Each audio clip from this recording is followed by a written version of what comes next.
Hello, everyone, and welcome back to the DAC, the Dota Asia Championships 2015, with the prize pool of $2.2 million and quickly on the rise. This is serious business, and we have made our way through the first wave of the group stages. And now, approaching the second wave, we get to see the debut of two well-respected teams here. We got Cloud9 going to be taking on Hearts Get Together, or, of course, Hyperglory team, who made their way out from the wild card. Bringing you the English coverage for this match and all matches to come is Beyond the Summit, including myself over here on BTS2 from my own little New York home, KotLGuy, and, well, I'm not doing it all by myself. I got some great help coming in remotely for this match. I got my good buddy back. Maut, how you doing? Who are your chips on? Cloud9, Hyperglory team? Remaining. How you feeling?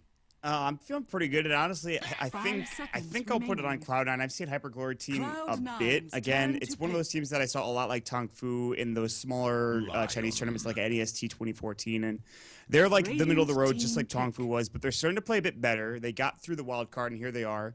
I think they're a solid team. Air is certainly a very solid player for them. ZSMJ, obviously the legend, but Cloud9, I mean, there's only so many second places they can get, honestly. Like, and at some point they're gonna have to start playing well, and they have a really good roster to do so. Yeah. Like EE, Fatsa, Bone 7, the core of their group, obviously very solid, and then Big Daddy No Tail, they got a steal when they picked him up. So very, very, very strong support player. Misery with him as well, and I think honestly Cloud9 just are a bit more versatile. They'll pick up the Bat Rider, they pick up the line as well. Hyperglory team going for the Shadow Fiend and Vengeful Spirit to start it off. So we got Dota.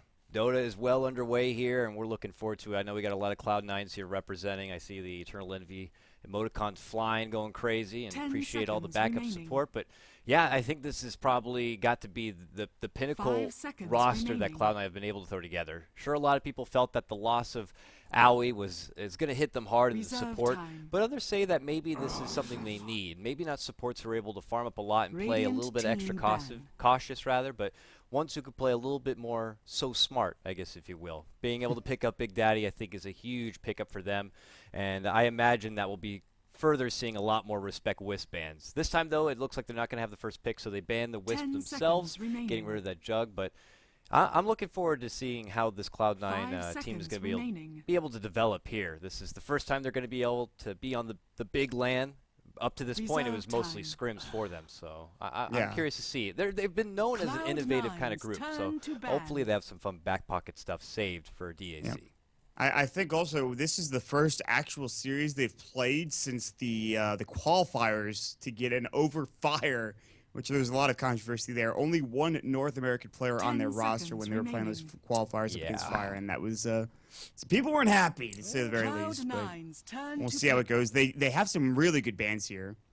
Clockwork is often picked up for HGT. Chen with the Shadow Fiend is a very common pickup for Hyperglory team, and then Juggernaut is like, if ZSMJ can get his hands on the Jug, they will pick it up. And they make sure they get rid of it, and then they go for the Omni Knight pick as well. They already have the Bat Rider, so they could send Fatsa mid-bat, but more than likely it's a Bone 7 Bat Rider and a support Omni Knight coming out from Cloud9, and Bone Chan's Bat Rider pretty damn solid. So I mean, this team may not be North America, but nothing says North America as of recent than Omni Knight. This has been a clear grab for a lot of the North American teams we saw all the way through the qualifier run, and I love the hero. I think he's OP as hell, especially in pub play. I'm like 10-1 on the guy, and I'm like, this guy's so good, even just as a very selfless support. His weakness is not being able to get a lot in the laning phase. But when you're playing very selfless, you don't need to worry about that. You just need to be there to allow your core to really develop into something beautiful. You just got to be that bodyguard. And it can be so quick to turn around, I've seen firsthand, where they make a big commitment on getting a hold of them, and you just plop down this huge damage heal, and things turn around so quickly. So I wouldn't be surprised if they prioritize picking up a late-game core that doesn't really need to now consider a BKB as too much of an option. PA seems to be something that was very popular with Omni Knight as of recent, but we could see other solid options there. Maybe even something as crazy as a gyro, but we'll see what Cloud9 decide to do with it. I love to see it here. It was mostly Dazzle over in the Star Laddered and the Russian scene, but I think Omni Knight's one of the best defensive supports you can get. I actually prefer to see him in the offlane, honestly, because NIP have been doing this a lot where they'll give like 8 Mother or Unisub fan the Omni Knight, put him in the offlane, and because you have Repel, it's so difficult to gank him. Like, it's so hard. You have to have a really long, a decent duration stun coming out so that you can't get the Repel off and you'll be able to lock him down.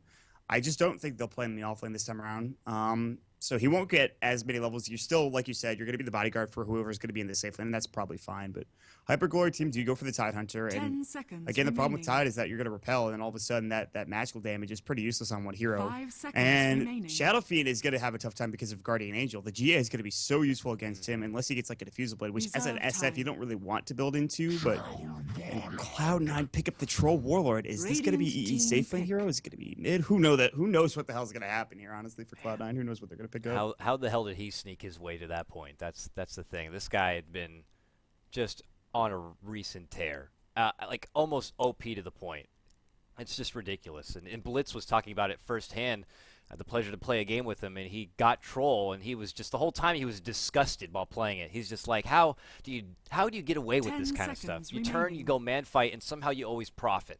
It just seems to be the 5 ultra seconds definitive remaining. of the guy who wants to be a part of the Fight Club. So they get that, and now he has the benefit of being able to go in Reserve time. without any sort of worry and fear, having a repel by his side. It seems like the formula for something very special. So we'll have to see where they kind of take it from here. I did like the respect ban on the Drow coming out from Hyper Glory team. I wouldn't have been surprised if Cloud9 actually considered that, but No, they were already deep into the draft ban. They have like 2 range heroes and then an Omni Knight. I guess the Omni Knight's probably fine, but and they had the Troll too. Like that's the actually that was the second round ban. Cloud9's Never mind, that turn would to have been fine. ban. All right, the Drow Ranger would have been a good pick. Rubik comes out for Hyper Glory team. A lot of teams, especially the Chinese teams, have been doing Rubik Ancient Apparition, but they have Avenge instead. So lots of lockdown, really good gank potential early on in the game, depending on who they have in the safe 10 lane. So seconds remaining. we still have to see what Cloud9 is going to do. I actually would be 5 surprised if we saw seconds like a Bat Rider remaining. 4 position, just to be like ultra greed, because they might be able to get away with it here. But Reserve time. I don't think it'll happen. It's Bone probably just going to 7. be standard lanes. Bone 7 plays a mean Bat Rider, man. It doesn't matter what position you put him in. Somehow, even when he seems to be in a bit of a struggle, like one game, like in that best of 5 against Fire, it was like one game everyone was like, Bone 7, why does he even belong here? And then the next game, he's the reason they win. It's just, he's able to Who kind was of saying turn it off that? and on. Who is saying Bone 7? Why is he here? I don't know, man. That guy's pretty fucking good. I agree, absolutely. I was all about Bone 7 when he was playing a lot of Jungle Radiant Darkseer and got the team Midas. ban. I thought this kid, it's awesome. It's just awesome gameplay, and I think Bat Rider's got to be one of his top signature grabs. So I mean, I'm there with you. He's a guy who makes and breaks games just on his back alone. Kind of the same way we see Funnick when he can kind of go off the handle on Navi. Maybe 10 not too much seconds as of recent, remaining. but in their heyday. And, that's another question as far as this tournament goes. Will 5 Navi get their seconds heyday back? remaining. But moving on with this one here, Hyper Glory team thinking about their last ban. Cloud9 remove Reserve the time. Ember Spirit, which is a top 5 pickup, especially in the Chinese Dota scene, which you don't see too much on the Western side as of recent. But a lot of these other teams favor it, and no Eternal Envy Cloud9's turn TP. to pick. I haven't seen a lot of the hero in the recent patch, but I guess maybe just still fearing that Eternal Envy would still do a tremendous amount of work with the hero.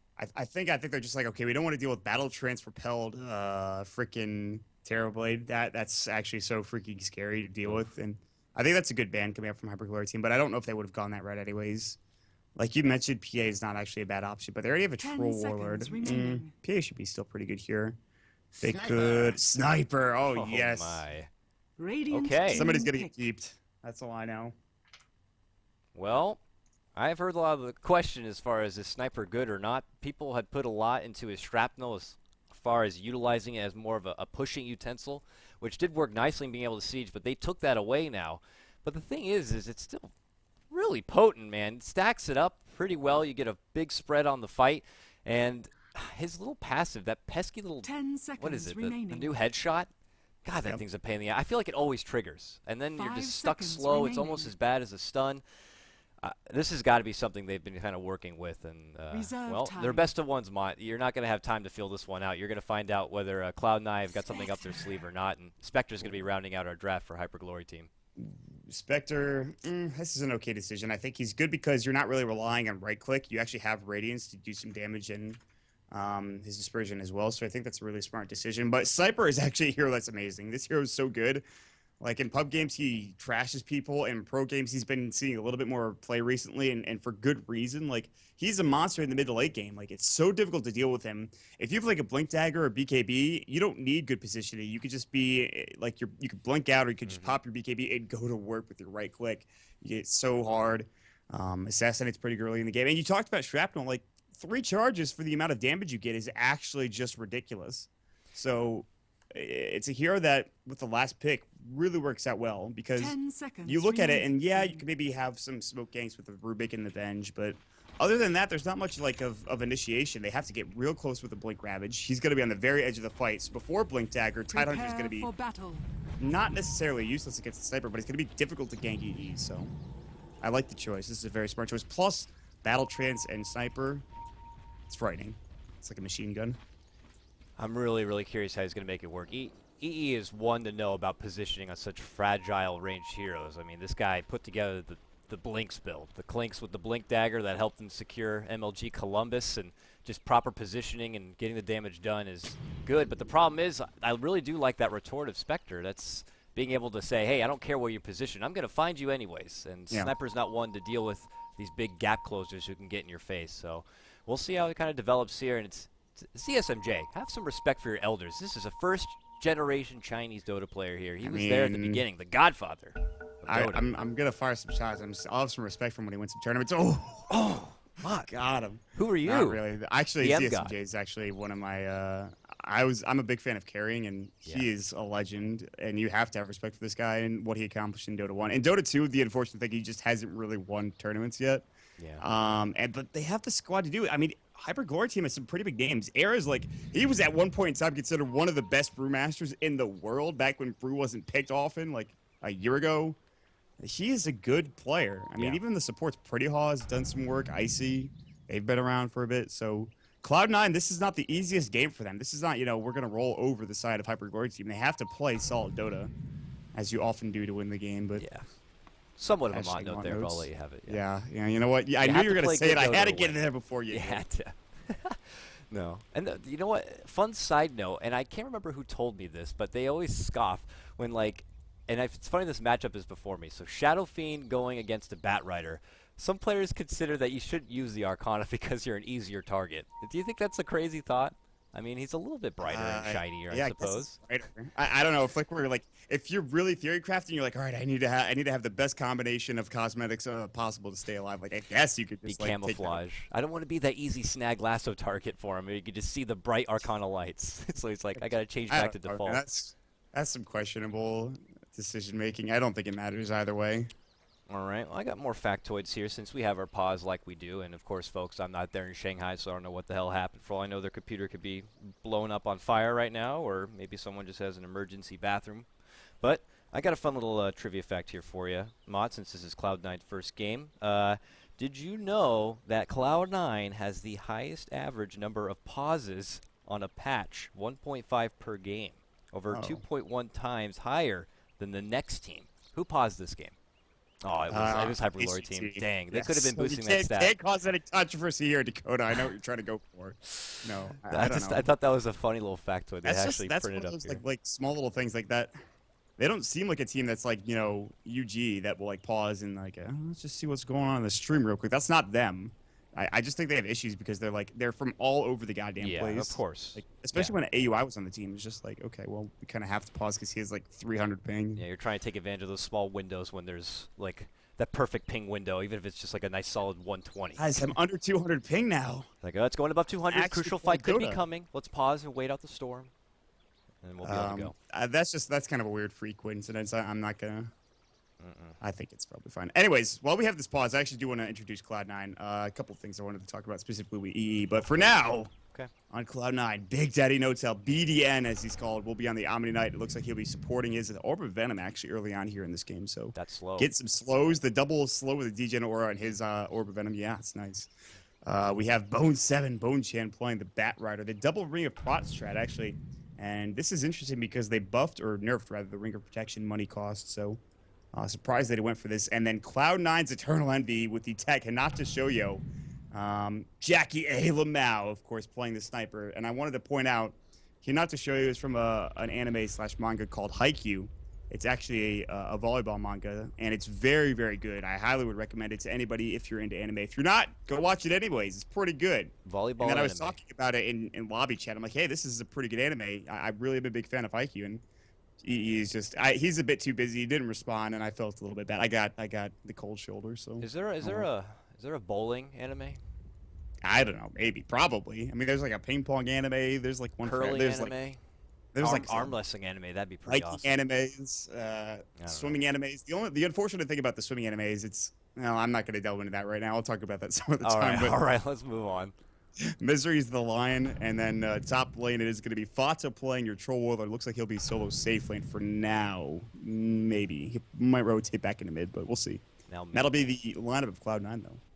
I guess I could take this moment to do my own long-winded introduction here of the raiding team as we do wait out this pause. So here on your off lane, we got Tidehunter. He's big, and people say he looks like a watermelon. His name is Icy Doyu.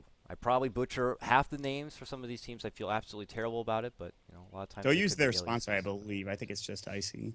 Okay, just Icy. I like how they put the sponsor on the end, so it's just nice right in the middle, like a little sandwich. So, all right, he's got a nice little set here. He's repping Yol, so showing a little bit of love for the Western scene. So, nice grab right there. Meanwhile, over here, of course, Air. You were talking about how he's the signature brew player, who's probably the innovator of recent times. Looks like we're gonna have a go in a moment. Air's gonna be playing your Shadow Fiend mid lane, Radiant side. Really nice setup for him. Pretty Ha's gonna be playing your Rubik. ZSMJ, the one and only, going to be playing your Spectre, and of course that's going to leave Mr. Kaka on your Vengeful Spirit. So back and underway here as the lanes will be rotated around a little bit. We could possibly see a 2-1-2 develop here for Hyper Glory team, but for now we're going to see some Bounty Rune action.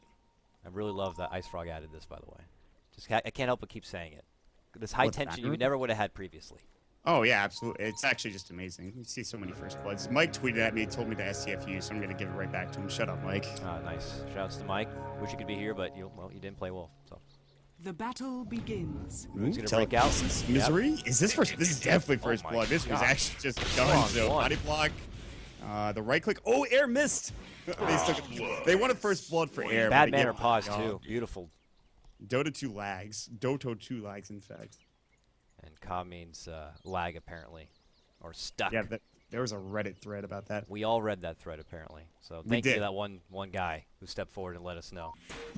Mike actually, he tweeted at me. He actually corrected me and spelled grammar with ER, even though I spelled it correctly the first time with AR. Good work, Mike. You got me, dude. Mike, you're not helping yourself. Please. He's really sorry. Shoutouts to Mike. He actually just slept in my room. He freeloading jerk at TI4. What a guy. What a guy. I actually miss him so much. Well, unfortunately for Misery, he will be missed. He will be your first blood. It looked like they were maybe trying to hope for a last hit into the hands of probably Air to get that little bit of extra boost, but it looked like it was at the point where Pretty Hot just had to get the job done. So he swings in and secures that first blood bonus, and hey, a support picking up that extra bit of gold is certainly going to help off quite a bit. So they get that extra bit of XP, they'll be able to secure that top bounty rune, and C9 will just have to work with their own rune on the bottom. All right, we're finally jumping back into the game. Let's go. It's Dota time, Dakota. It's time to get some action going. We did see some action with the first blood. That's nice, but I don't know. This is going to be interesting. The way the lanes are shaping out right now. Fata solo versus Tide. It's a pretty good matchup because if you go ranged on the troll, you shouldn't be ever in position to tank Anchor Smash, negative damage debuff. So you should be fine there. You should be able to get plenty of CS. But dual lane versus tri lane. Aggressive dual lane coming up from C9 versus the tri lane of HGT. But you should be okay because Big Daddy No will have repel, but he's in a really weird spot. He's way back, thinking that maybe he can make a go on zoning back DSMJ, but here comes the supports. He's got Degenora. That's okay, now he will not be able to have security of any sort of heal and repel, but it looks like they don't know that. They don't know that. They didn't see the Degenora come out. I don't know. They didn't see the buff. Who knows? They figured he was just going to be able to put out a quick repel and probably avoid the magic missile and telekinesis, but... Yeah, they could have killed him. Maybe. He's pretty tanky. I don't know if the one magic missile on the right click of ZSMJ, but look how far back he's playing, actually. They're playing so far back. Maybe they think it's an aggro tri lane. They have yet to see Misery top lane, so they're kind of worried about the Earth Spike coming out of nowhere. That's probably the big issue for HGT right now. Look at this dive coming in. Bone 7 being aggressive. Yes, his Firefly wants to use it BDN, chasing after him, but I can't find it. The sticky napalm and the Degenora and the Oov, it's a lot of freaking slow here, and they want to get their hands on someone. It's going to be you. It's going to be you, Vengeful Spirit. Here we go. Big Daddy showing off those big cojones as he's going to run right to him here. They will pull back before they overdive too far back. They know that ZSMJ has got to be more focused on CS, but now he's looking to get involved. There's going to be the heal that will fly out. He gets his level 2, but he's got lots of stacks here on Vengeful Spirit. They can trade both supports, a 1-for-1 takedown, both sides. They get the Vengeful Spirit. Telekinesis will be lifted off as Rubik will live, but hey, Cloud9 get their kill, and Wow, that was a long, lingering dive. I don't know. They can't do anything about that. They're like, well, I mean, if we just get run out here, we're gonna get purified and die. This is actually just the best dual lane. Big Daddy No-Tail and Bone 7 are just putting in work, and ZSMJ's like, I guess I'm not getting any farm anytime soon. He's 4 CS, and Cloud9, it's not the only lane they're crushing. 10 last hits, 11 last hits top, and meanwhile, EE, as a sniper who doesn't have the most base damage in the world, but he's actually doing pretty well against Air here. But Air already has 8 Necromastery stacks, and he should be pretty good in a moment here, so. The big story's got to be this bottom lane. They're kind of being the enforcers in a matchup. Well, you'd think that they'd be on the back end of this tri versus dual lane, but with this Omni Knight here, and he's getting dual lane experience, he'll get levels pretty dang quick, and then it becomes to a point where you're not going to be able to get the upper hand. So he can confidently help deny the creeps and build this equilibrium back towards the tower, where Bone 7 can get easier last hits done, and CSMJ is going to have to wait on the sidelines for more opportunities to farm up, and this is a precious Spectre here who needs that early boost.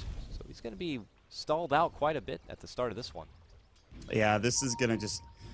The Spectre's very good mid to late game, but if you don't get any items early on, you're going to have to spend a lot of time. You can always just use your ultimate to secure farm by getting kills, but I mean, if that doesn't happen, then you're going to be behind by quite a bit. And you could be sure Bone 7 is going to be eyeing him to get, you know, the lasso kills early on in this game. So ZSMJ already off to a rough start, whereas the cores from C9 are having a great time. 22 last hits from Fata, and this here is all about snowballing, so if Fata can get off to this fast start, he can start getting involved, battle trancing, and getting kills like crazy. It's a big boost here.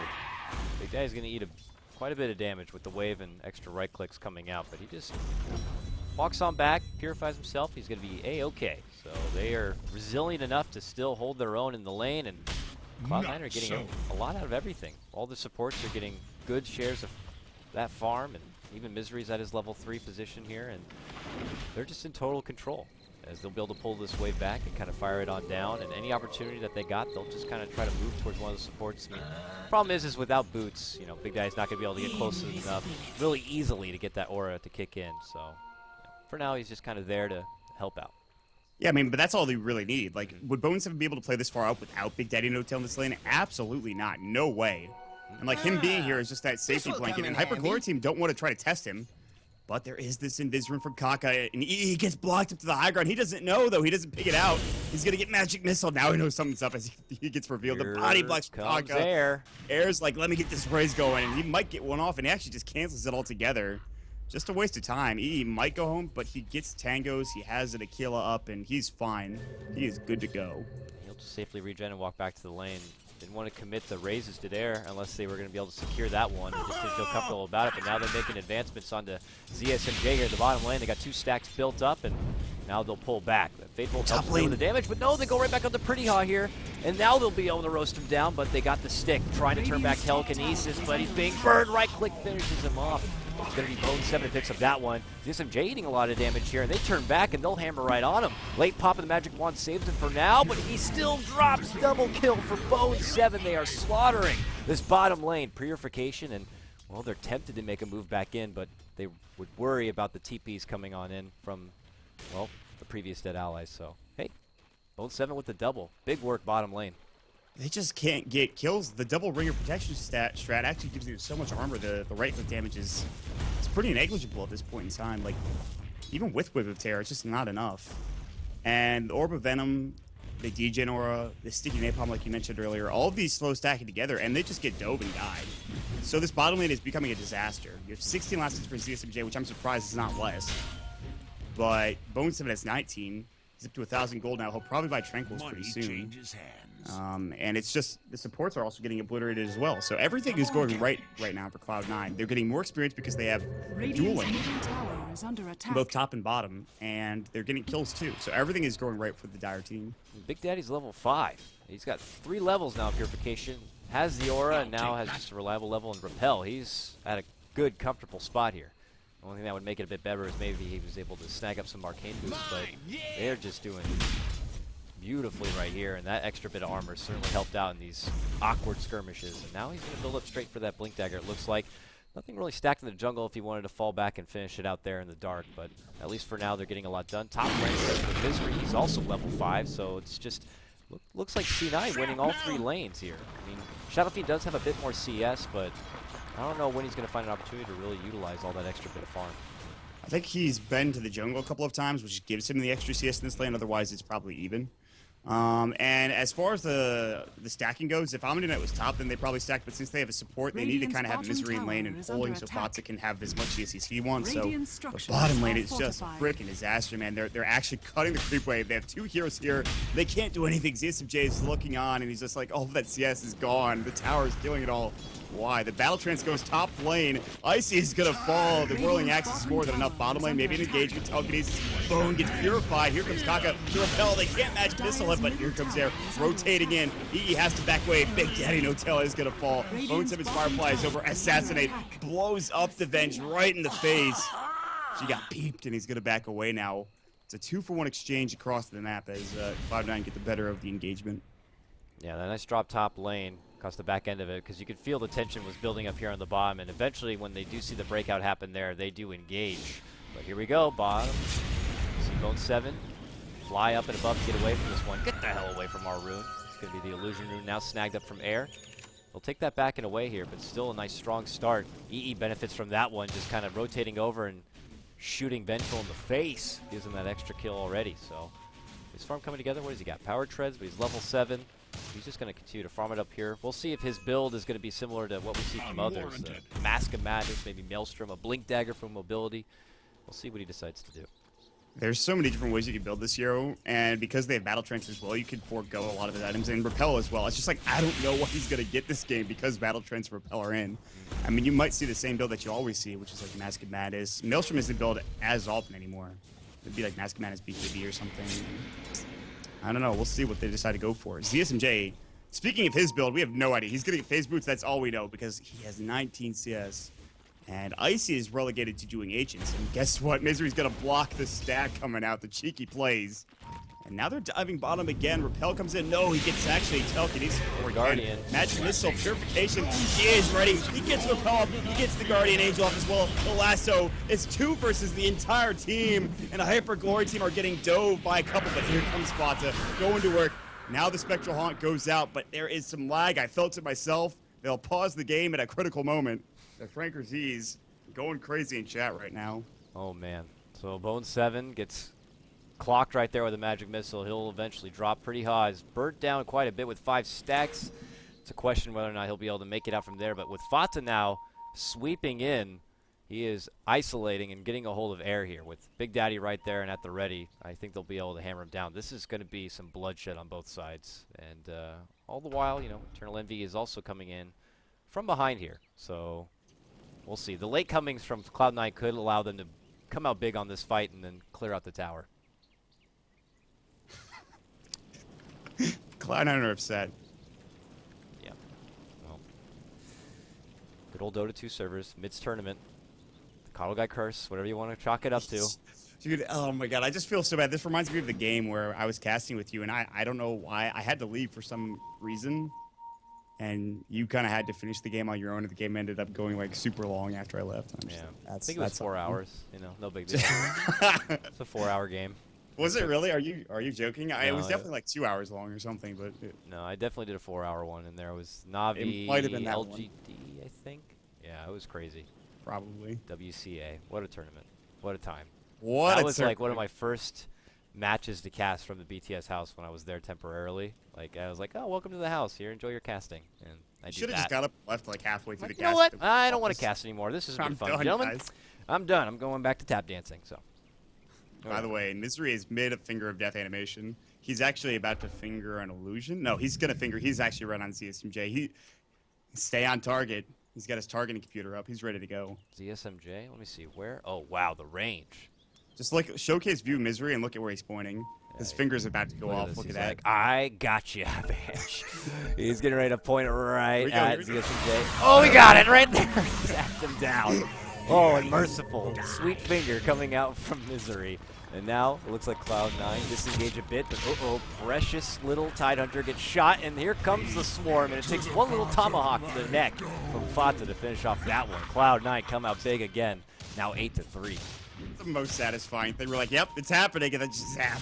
Radiant's bottom tower Oh, is Misery under throwing attack. up the finger saying, hi, how are you? Let me just get you Wait, can they take the tower as well? Radiant's Hanat to bottom show tower you. has fallen. Volleyball extraordinaire, picking up the tower. He has 1,000 gold in the bank. We'll see what he goes. The Bone 7 bots build now completed. No Blink Dagger. I've seen this more than once for Bone 7. He's like the only person that does this. It's like, let me just complete up those bots real quick. I'll get the movement speed. I don't need to blink I feel like it's one of those things, like, if you feel pretty comfortable about where the game is going and you got that extra bit of farm, you'll venture for the boot of travel. But maybe if it comes to, like, you're in desperation mode, you're already past your quota, then you're just like, I just gotta get this freaking Blink Dagger. The Blink Dagger, yeah. That's fair, actually. And they are in a really good position. They're snowballing out of control. It's very tough. And even CCJ's going to get ganked again. The Battle Trance the Hex. This guy is having actually one of the roughest games I've seen. He only has 3 deaths, but it feels like more than that, honestly, because of how much he got shut down. This troll in line, man, that's the definition of what I saw from the meta developed through Starladder for sure, man. Especially when he's able to put together a reasonably timed Blink Dagger on this line. It's just insta lockdown before he can even have the moment to reaction. And then you allow someone like Troll to come in there and with a simple Battle Trance, he'll just chop you on down. So really no chance right there for you, Spectre. And now it's Hyper Glory team that are in a very awkward position at the early start of this one. Air is going to try to throw together his own bit of farm, trying to go straight for that mechanism here. But we'll see what he can get done. Because while behind, you see Big Daddy. No Guardian Angel yet, but he is at the ready and allowing EE to get full-on aggressive in this mid lane. I wanted to talk about, you talked about the line and how aggressive he can be, but I think the big issue for Hyperchlor teams, they picked a support who's very good in the early game with the Vengeful Spirit, and then another support who doesn't really do that much. I mean, Fadebolt's kind of okay, but like his base damage is not that high. Telekinesis is an okay disable, but like early on in the game, a Rubik is not really what you want against an aggressive tri-lane. Maybe if it was like paired with an Ancient Apparition, but he's too squishy. He doesn't provide that aggressive play like a Lion would.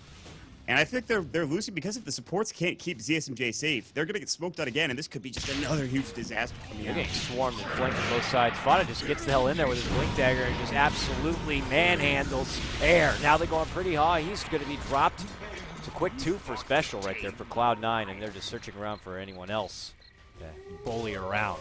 Cloud9, very top-notch here in their DAC debut. You're absolutely right. They look fantastic right now. And as much as Rave looked really good in the last game, I think Cloud9 are looking even better.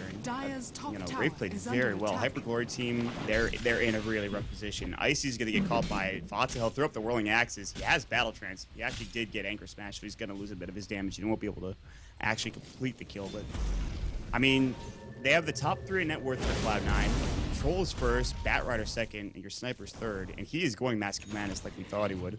It's actually completed now. And they're losing their jungle. I mean, they still have this tier 1 tower mid, but like Bone 7 behind enemy lines. He's actually out of mana to both TP and even just do anything. But he's so close to Blink Dagger. So their smoke they just did, it popped right there because Bone 7 was close. But there you have eyes on up and above. They swap down EE to the low ground. Oh, very nicely set up right there. The assist coming out from Kaka just puts it right into the pocket for Bear. But here comes Fata. Bloodthirsty with a repel on, thinking he can get a little bit extra ballsy, but will pull back at the sight of a lot of Hyper Glory team members as they packed 5 in this mid lane. That's kind of greedy for me. He really wanted that kill, and he was assassinating, and then he just got swapped and died. And even worse is that the Rubik stole repel. So, okay. All right, Hyper Glory team, they proved they're not dead yet, but they have a long way to go. I mean, it's like, what, 13 minutes into the game, they're almost 7,500 net worth down. A mech will help them a lot, though. If they can get this blink on the tide as well, like, lasso. You want that ward, I'm going to get you, but telekinesis is right there, and here comes the dagger. Bone 7. Eyes are bigger than your stomach on that one. He tried to think he was going to be able to get a quick snag. Hyper Glory team were still congested in that mid lane, and they're quick to get in and help out. It's the caster curse. It's like, I praised them a minute ago. 2 heroes just beat themselves away at the ancient stack and die, I don't know. So Hyper Glory team are looking really good. Watch them just get slaughtered here now. Yeah, they'll move back and farm up this double ancient stack quite a bit. But that's definitely, I would say, pushed back Cloud9 a bit. I felt maybe they were a bit overconfident almost, like feeling like they pretty much controlled the zone. But with that, it's like, okay, well, let's step off a bit. Big Daddy's going to find his own bit of farm. He'll get his soul ring finally, and they just need to maybe play a little bit more passive here. They certainly stopped the snowball coming up from Cloud9, and that's the best thing you could possibly do is just like they weren't in the zone as much anymore. They're not playing together as a team. They're trying to get kills one by one, and in doing so, I mean, HyperGlory team, they're staying together as a team, which means they lose out on a bit of experience here, but at least they're securing the kills, and they're just making sure right now that Air is safe, and making sure that CCJ is safe, and even the Tidehunter to a certain extent. And he's already up to about 1,200 gold, so I think Cloud9 need to either make something happen with all 5 of them or try to take Roshan. This is exactly what Fata is doing here on the Troll Warlord. Another little fun factoid is Troll does Roach pretty damn good. And that is just formula for a really good Dire setup. It's taking quite a bit of work, though. They don't have the best damage quite yet, but they have the smoke. They jump in, they get the snag up pretty hard, they're looking to pull them all the way back, but the swap's going to be there. And now the missile flies out, and they go on to Fata with a stolen lasso. Meanwhile, back behind, nice Ravage separates Cloud9 from the back. Finger comes through, is able to quickly finish off that Shadow Fiend and an anchor smash. Now making it a 2 for 2, make it a 3 drop. The double kill for Icy there on that Gush. Uh-oh, Cloud9, not the fight they were counting on when they were trying to thwart the incoming arrangement from HyperGlory team. It almost looked like Bone7 was trying to get Kaka, and instead he accidentally got the Rubik. Dire's but top tower is under not a bad attack. swap. I mean, not a bad lasso either way, because I think Rubik probably just steals lasso and then does the same thing he did in the last fight. But that was just a fight that was destined to go bad. I mean, they didn't see the tide. He walked down from the low ground. He got the Ravage off on pretty much everybody. The Fade Bolt came out shortly thereafter. There was plenty of AoE damage, and honestly, that's a really solid fight from HyperGlory team. And whatever lead Cloud9 had, they still have it, but they've got to be very careful with how these next couple of fights go. They don't take Roshan down. They got him to about half health. He's regenning now, and this is, I mean, Ravage is down. We saw last game the same thing happen where Tongfu got ahead. They got a couple of Ravages, and then we were able to turn around when Ravages was down. And now, what did Cloud9 do while Ravage is down? What is their method of operandi here? What do they do? What do they go for? Well, they want to go for Roach here. Got the DD on EE. But that's the formula to get it done this time. Last time, HyperGlory team just had that all set up so nicely. With the Tidehunter hopping in, getting a nice Ravage on the 3, it totally separated the fight from Cloud9. And the stolen lasso was just a nice little cherry on top that the Rubik was able to snag and lock down Fata in a position he was not going to be comfortable with. So it looks like HyperGlory team are not going to have the solid defensive ground, knowing that they don't have the Ravage. It's Cloud9 who are going to be able to capitalize on that moment, and they do finally get there. Roshan has fallen So in to the end, Dire. it was a 3 for 2 trade, but now with Roshan going, it's almost even as Fata picks up the Aegis. I don't know what happened to Big Daddy Nota in the last fight. I don't think he got Guardian Angel off. Not that I don't know if it does anything in that engagement. A lot of that damage came from magic damage, so He might have been a part of the 3 in the back that were just zoned out with the Ravage. maybe. Couldn't quite get in there to help out, so Radiant's that's the middle thing, is tower he still is moves under pretty slowly. attack. Got the Tranquils, but getting him in there to get a purification off, it's not the biggest aura. You have to be pretty damn close to get these things off. Radiant's So middle tower Yeah. we'll has see. fallen. They grab GA a, is pretty short range too, yeah. yeah, oh yeah. So he needs to be right in the heart of the fight, unfortunately for him. Until you get that precious Ags, then you can do whatever the hell you want. I mean, you can Yes. just eat corn nuts in the fucking fountain for all you want to do. So, and you'll be able to get the GA off in a perfect time. It's just, hey, you gotta push your R button. Okay. Got They it. just slam it from literally a mile away. You talked about Misery getting a well-timed Blink Dagger. 18 minutes is not bad. He almost has it. He needs like a free win. Instead, they're gonna find Icy. Finger comes out. Earthspike's available. They'll grab it, swap out though. Now they're gonna pop up the haunt, and it feels like every time they haunt, the lag comes out. Fata's like, yeah, that's not good. Well, chalk that up to Cloud9's pause stat, though. So, Fata. But it looks like another bit of a hiccup right here with the haunt happening. Hopefully that's not something that's in the game. But more or less, we'll see. I don't know if they really thought they were going to be able to burst down the timer between the two of them. I know he had Finger, but that only brought him down to about a half life. And he's able to soak in the extra bit of damage. The swap now, though, coming out from Kaka. And we'll have to see who's TPing in right here. It's yellow?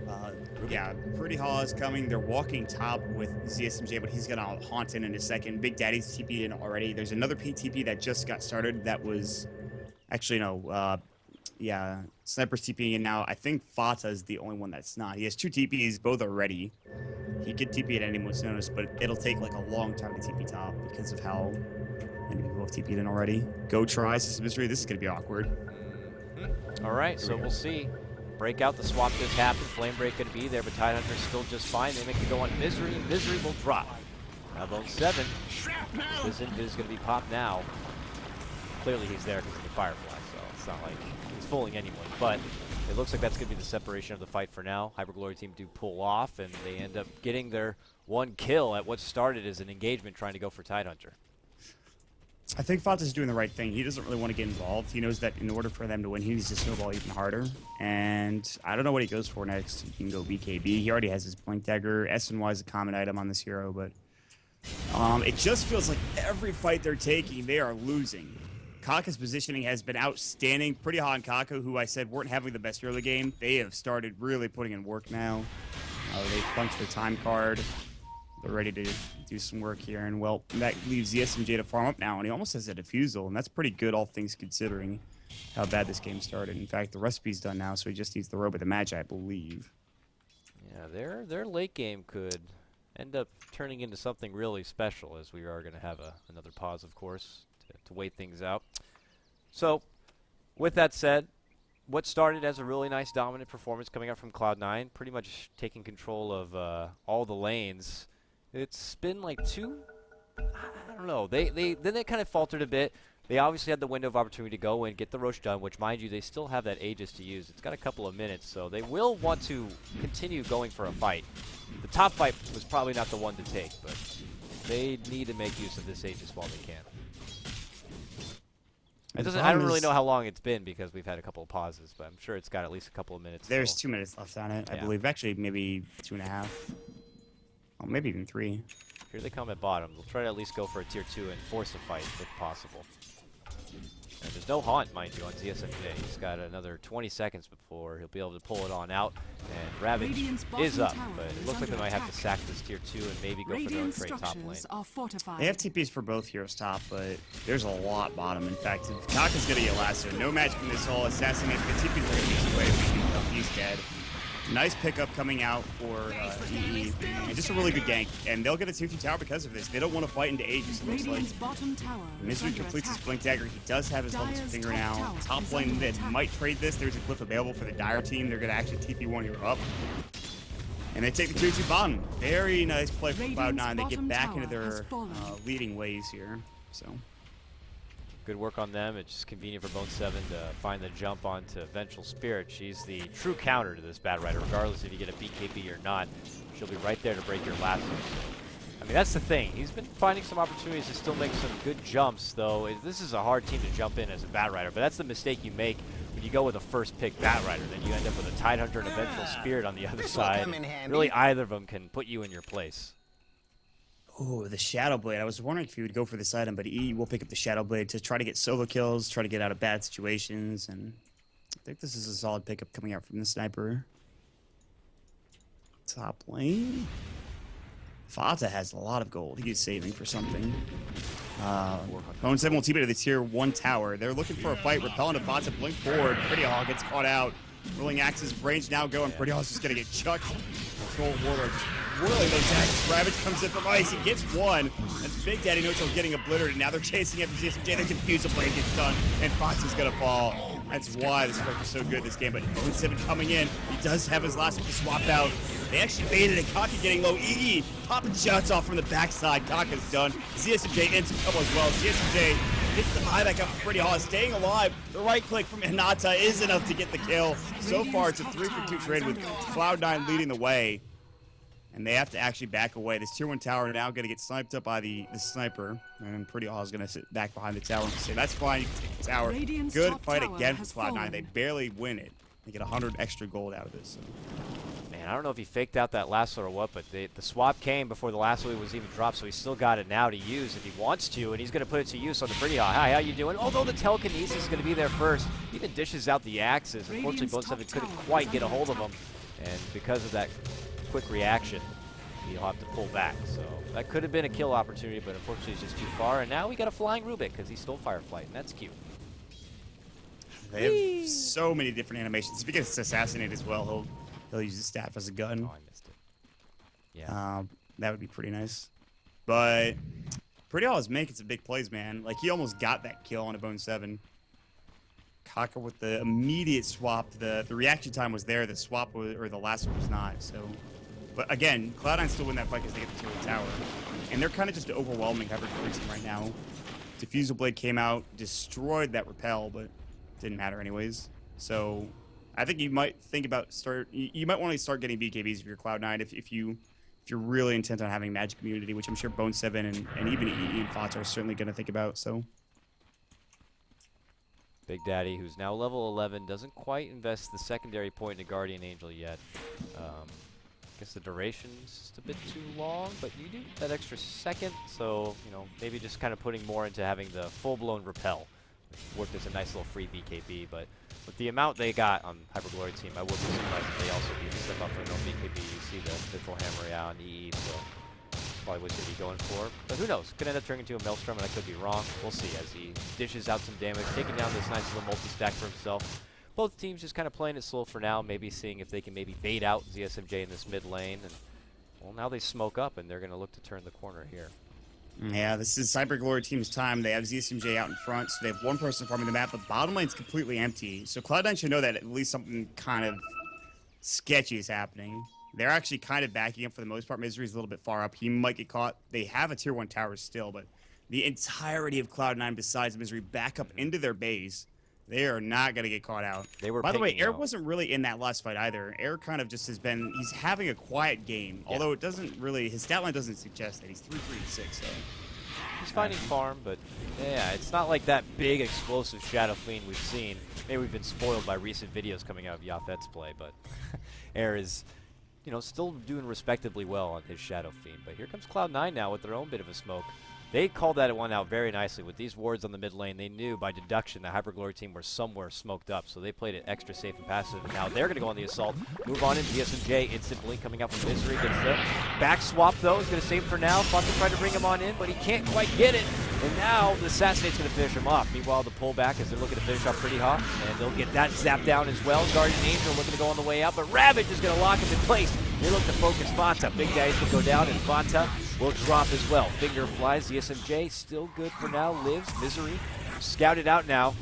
Moves into the corner where he will drop. Snipe flies, but it's not going to be enough to finish off ZSMJ. And now Hinata got to get the hell out of here. Very wounded. And at the end of it, ZSMJ with that buyback certainly helped turn things around for Hyperglory team. And all the meanwhile, there's a split push bottom by both 7. Yeah, that's the right play for Bone to make. Really good buyback from ZSMJ. If he doesn't buy back there, that fight goes poorly. They have to back away, but the buyback actually gets them a couple of kills extra than they probably should have gotten. They end up losing Rubik as well, but who cares about that? He's freaking Rubik. But ZSMJ diffuses up Fata. He loses his repel. He goes down. They get 2 other extra heroes in the back end of it. And Air is still alive throughout all of these engagements. Not only does he have a BKB and a mech, he also has 2.7k gold in the bank to work with as well. And I don't think they really care about ZSMJ's itemization now that he has his diffusal. He can get items later on. Air's the real hero that they need to worry about now, so. We'll see. And if Air's be able to create his own bit of momentum, and that's going to allow ZSMJ to be a real tirade in the late game here. He's got 1k built up after getting the diffusal, but he had, of course, dipped into that buyback piggy bank, and that put him off a little bit, but well worth to get the results like that. So for now, Misery just kind of being the scout out here in the bottom lane for Cloud9. Well, Hyperglory team have got that buddy-buddy system happening here as they kind of navigate Air through their own jungle to scout out and maybe farm along the way. But we'll see, as I imagine they might be doing a bit of slow play here on the side of Cloud9 until this Roche comes back up, which shouldn't be too much longer. So we'll see if they look to create some space, maybe put down some wards, and reclaim that area by the Roche pit so they can go for the objective. Yeah, they're definitely waiting out for Roche right now, but I don't think Hyperglory team let this get away from him again. Ravage is up in like 30 seconds, so it'll be right up there when Roche respawns. They might be able to contest with it. They need to get bottom pushed out. Cloud9, EE picks up a Maelstrom, so this is a machine gun waiting to happen at this point. He has a Shadow Blade, which gives him some attack speed. He has Asthmatis, which obviously gives him attack speed. His Battle Trance. So I'm surprised he didn't go for BKB. I really think that's the next item coming out for Cloud9, at least for maybe the Troll. You can't get away with just using Repel throughout the entire game. There's going to be more than one Diffusal Blade this game, or at least there should be. So yeah. So with that, they'd be able to really put a number on the Big Daddy, and those Guardian Angels become so much more important. He hasn't really been able to find a farm himself. He's been level 11 still since the last time I checked in on him. So being able to get that extra bit of XP under his belt will certainly Radiant's help middle out. tower is under A lot attack. of movement happening here. Roche does come back, but Cloud9 go towards the top instead. Maybe to add some pressure and go for a tier 2. Radiant's middle Pings are coming out from tower is Hyperglory under team, and attack. Misery had been waiting in this bottom for, I want to say, 5 minutes now, it feels like. He's been parked, just trying to get a bit of side intel or using the bathroom. I'm not too sure, but He's a secret agent. Who knows what the hell Yeah. he's doing down here. Maybe just keeping tabs on the lane, seeing if they rotate any heroes up. They want to force out rotations top lane and then probably just move back mid and take Roche. But Radiant structures Hyperglory team are going to fortified. do the smart thing. Make sure they get Radiant's vision top tower across is under Roshan and attack. actually head into the pit. With air, with the presence of the Dark Cloak of Gush, they have enough armor reduction to kill this quickly. But Fonz Radiant's just jumps in and top says, tower "How is you falling." doing?" But actually has no follow-up backup coming in. Swaps available. There's the Diffusal Blade. They can actually repel him now that the Diffusal Blade is down for a couple of seconds. Actually, Mech's gonna go kind of early. Kaka, this swap that Icy, the Guardian Angel going in. And actually, Misery gets blown up. He was right in the middle of that fight. Icy goes down. He buys back. He has his Ravage. Last was going to go from Bone 7. Vata getting repelled yet again. Air pops his own BKB. EE trying to get the pop shots off.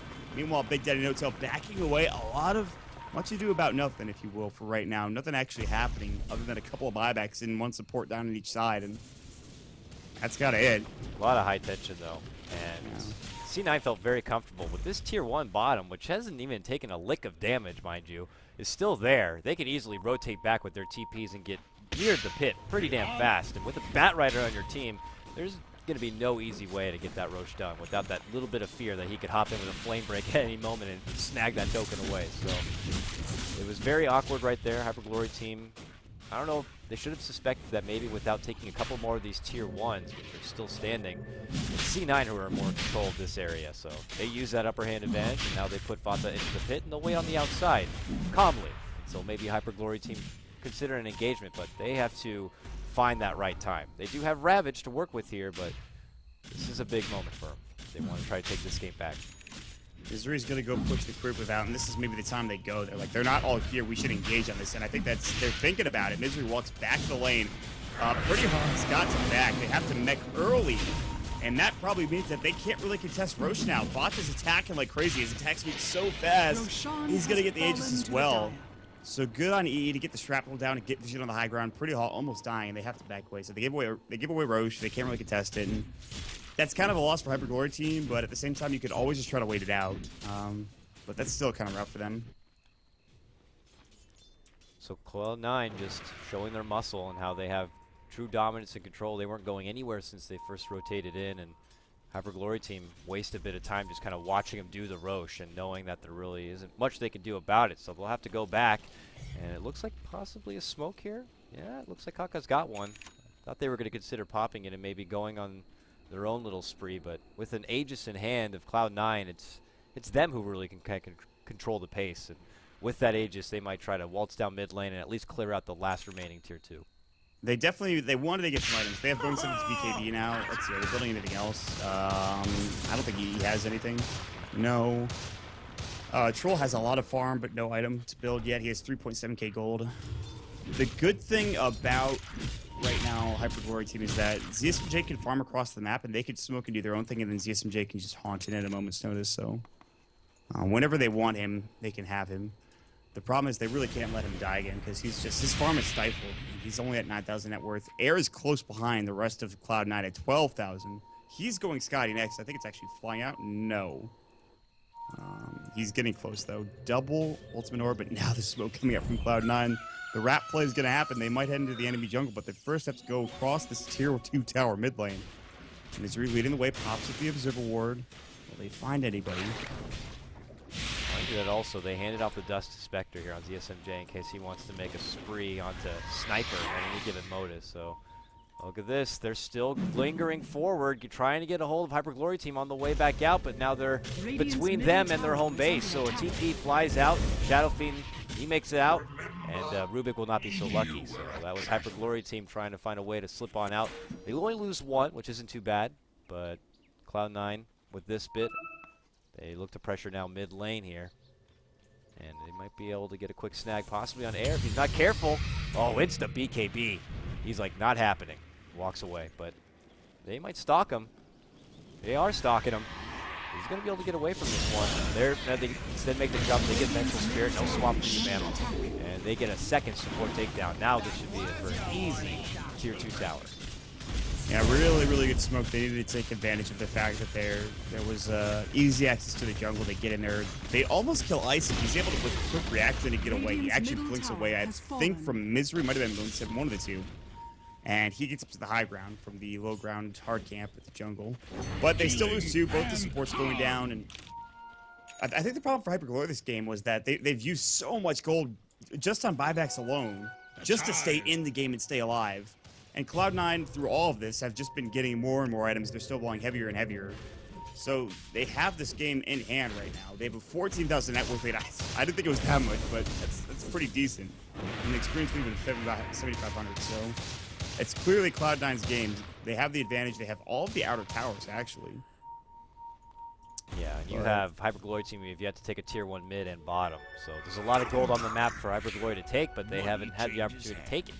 They're lucky if they can throw out some good counter fight to maybe get the upper hand, but by that point they're pretty wounded and they can't really go up with a follow-up objective.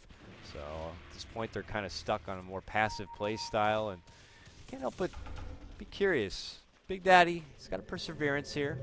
My first thought was maybe Refresher Orb, but that's a lot of mana. So maybe a Linken's to kind of give, not just for himself, but any of his cores. Meanwhile, top lane, Fata making the jump onto Icy here. Icy has got to run away. Has a TP. We'll pop it out now. Bash. Not happening. Sorry, Fata.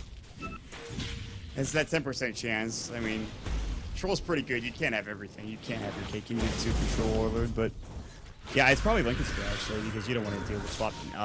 Haunt, he gets dusted up, but they're going to turn their attention, instead go on Bone 7. He actually haunted and he reality'd into one and then reality'd into the other, and they just couldn't think about who to go on. So I wonder if it was that, or maybe he didn't anticipate Batrider being there and blinked on a spot he was actually closer to Batrider. I'm not too sure, but we'll see a swap back now to save the core. Here comes Fata, swinging on in. He still has that Aegis he wants to put to use, and he's going to tomahawk down and take apart the Rubik. Now he puts his sights on the air, bashing him in place. The snipe coming through. No BKB's going to save you there, mister, and they take him apart. Now they jump in, and they want the precious Spectre, and they get it. Purification for the extra bit of juice, and now they'll be able to slaughter it on home. A 4-man drop, Cloud9. Really, no one. This ZSMJ Spectre pick, it's really good because it's a diffusal carry up against an Omni Knight, but like, you put yourself into a position where you get crushed in a tri-lane. A dual lane versus a tri-lane, they can't get anything done because their supports are pretty underwhelming early on in the game. They play pretty well in the mid game, but they have to use a lot just for buybacks. And Cloud9 just keep buying items after items after items, and eventually they become so strong that you can't really fight into them. They run into you. Fata with an Aegis is just unkillable. They get the Rax bid, they're going to head bottom, and this is the beginning of the game, the end of the game. HyperGlory team have been playing well, but Cloud9 are just dominating now. Now there's an MKB picked up some sniper. Fox is going to throw the rolling axis. He's trying to zone out Icy, who still has blink grab available, but they can't even get in. Spell was stolen. That's assassinate for Pretty Hall. That's nice. And he'll do some damage. But they've already lost 2 sets of Raxes, and Cloud9 will back without losing a single soul, looks like. Big fight for them. They still even have Guardian Angel level 2 at the ready if they want, so they're not going anywhere. They park themselves inside the base and say, this is mine now. They remove all these little buffers of towers just to make sure the creeps can kind of get in there and really get where it hurts. So with that, now they pull off their bit of momentum, fall back, but Cloud9 with that have just plunged into a huge deficit, 25k plus on net worth. They're looking really good on their debut in DAC.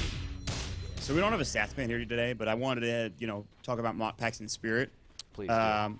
He was telling us the other day that a team that is down 20k net worth and 2 sets of racks have only won 3 times in a total of like 600 plus games. Whoa. Yeah. Are we about to see history, Maut? I mean, with the lineup they have, it's doable, but they have to actually just be able to get kills here, and I don't know if it's possible. This would have to be like Cloud9, like, okay, well, let's just kind of step off a bit and do our own thing. They actually potentially try to make a jump on the EE. Reality Rift forward, they do get off the dust, and hey, well, Caster Dire's middle Curse, tower 731 gold bounty picked up here. Hyperglory team are maybe going to be able to click up that tier 1 in the mid lane as well for Air. But they have to defend their base pretty soon. I mean, look at the tier 1. And Fox just jumping on Air. He's going to right down the rolling axe, going to Gush. They still have Ravage, repel up the Lincoln Spear as well into Fatsa. And the Lincoln's actually, I just remember this, so good against the Diffuse Blade. Radiant's Courier is going to fall. I think it might have died to creeps. That's Let's find out. 2,900 cargo worth. Yeah, that Radiant Courier died to creeps, 100%. That was a Mantis Alpha CSMJ that just died. Oh, bummer. Radiant's middle Oh man, tower back the is other under way, attack. unfortunately. They go back to their homeland, they realize that half their items have been destroyed, and they gotta clear out their little infestation. They get their nice pick on EE, and they get that mid-tier 1, but that is not enough to spring one of these historical comebacks at this point with this much already, as much of a deficit as they're already in. So Cloud9, they just need to, well, A, they could play it extra passive, wait to get that next Roche, and which we're gonna find out the timer right now. Let's see. It's 3 minutes right now. That is not Full the best duration. one, but Full duration. Cloud9 will probably look to kind of put the pedal to the metal before that. So we'll see if Hyperglory team are going to give them that opportunity, or if they're going to go for one last hurrah. They are preemptively buying MKBs. They're like, Air is going to get a freaking butterfly, guys. Let's build that item.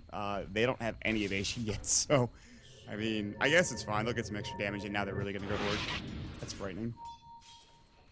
But Cloud9 really just, all they need to do is get the next Roshan, get the next Aegis, get the next Cheese, take down that Rex top. They've won the game. They actually just need to take a fight. They just need to win a fight.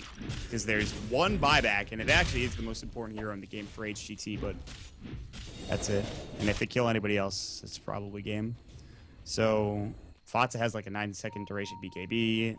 EE has not one yet, but he might get one soon. Bone 7 has one, and they are just, okay, so if all Cloud9 do is sit around this Roche pit, they're probably just going to win. And I think they're just going to sit here. They have the Ogre Frost Mage. They'll farm up the enemy jungle. They'll keep the lanes pushed out. They're going to keep Eternal Envy all defensed up. He looks like a little volleyball anime right now. He's going to be in safekeeping with this constant Lincolns and repel. Is that, or do volleyballs look like that to you? I don't know. I see ball and anime. I'm just giving you a hard time. It'll be good for now. They're confident as ever strutting their stuff, taking away with the farm here from Hyperglory team, and they're too busy doing the tower defense game that you get stuck in when you're in this bit of a pickle and you've already lost so much, and you can't really spread out past the base. You gotta just have to wait and hope that maybe Cloud9 do some Cloud9 things and maybe overthrow a bit, and that's step 1 of a step 5 process in trying to take this game back, unfortunately. Yeah, seriously, there's a million things you need to do in this game, and I don't even know if they can get past that step 1 that you were talking about. Like, it's just the creep wave in and of itself is going to be a problem. Air is buying a butterfly. He doesn't even know there's like MKBs are out. He might know that the MKBs are out, but like he doesn't seem to mind. And he'll get more damage from the butterfly in general. But hey, this is just one of those situations where like even if you have a Divine Rapier, I don't know what else you can do in this situation. This is like one of those Medusa double Divine Rapier games. Well, Cloud9, it's a big deal. This is a big tournament. Lots of money. So it's better to be safe than sorry. They'll wait out for the Roche, get their Aegis to secure the extra life, and at that point they can kind of make it go. I mean, they could even wait out for Big Guy to get level 16 and have a level 3 Guardian Angel if they really wanted to. But here we go. Uh-oh, here's the last hurrah. Smoked on forward. There goes the haunt. And now they try to make the dive on over. Rav's going to be there, try to focus fire Eternal Envy, and they will take him down. And now the finger flies out to get to stay on the back line. So there's going to be the catch on the air. The pressure out. Are they going to go for the double lasso? They get the swap back. And now Guardian Angel going to be triggered. He goes to second lasso on the air. And they unleash a fury of right clicks as Eternal Envy, back from the dead, is able to help slaughter them home. Now it's Hyperglory team on the way out, and there's nowhere to run. Vata easily chops down ZSMJ, and it looks like Hyperglory team are going to have to really get their hearts together for the next match, and that's going to be enough. GG's called from Kaka, and Cloud9 win their first match here in DAC. Desperation, Smoke of Deceit gank mid towards the Roche pit. Into death, and the cause of many GG's in Dota's past, and the Hyperglory team, unfortunately, is another team. They do not complete the comeback. They are not the 4th team in history to come away with a 20k gold deficit, 2 sets of racks down and pull it out. Cloud9 with a hot start, Hyperglory team with a decent middle game, and Cloud9 with a just shut the door late game. Pretty nice stuff coming out from your mostly European squad. And yeah, Hyperglory team not off to a good start, but Cloud9 showing their stuff. Good stuff from them. Hyperglory team looked to shake this one off. Cloud9 happy to make themselves go immediately into the winner slot, and now we'll get to move on. Our next matchup going to be happening here on Beyond the Summit 2 is going to be the Hellraisers taking on Na'Vi. It's a Star Ladder special in itself. Maut's going to be joining me again for that one. If you like what you heard, you can show him some love on his Twitter at MautDota, myself at KotLGuy. If you haven't already hit that follow button, we appreciate all you can put out there as far as love, but we'll be back in just a moment for our next matchup.